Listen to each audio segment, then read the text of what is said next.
วงคันผู้ยไพ่พญาทางยามากางความไว้ให้ไกลทางทางขี้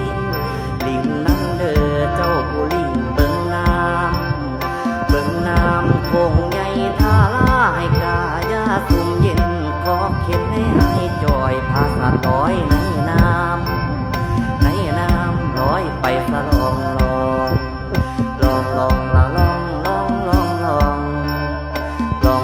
ละลองอย่าได้มีขัดของขาทางฟังใดแสงเทียนใจใส่ส่องนำทางว่างผาศาสตร์ลงลอยลงไหลในน้ำ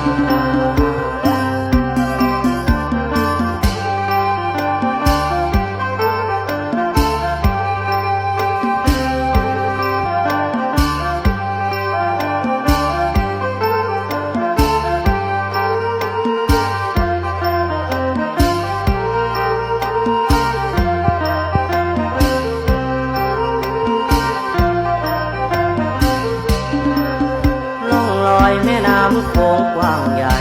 เสนียดจันไหลให้ห่างกาย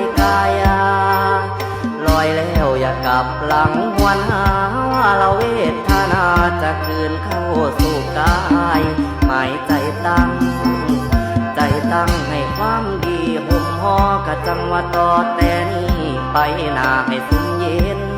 สัพพะขอเว้นสัพพะโศกโลกข้าอยู่น้ำตาขาแขนให้เป่าแป้นเด้อเจ้าความดีเข้าเงินซ่านบานซองเงิน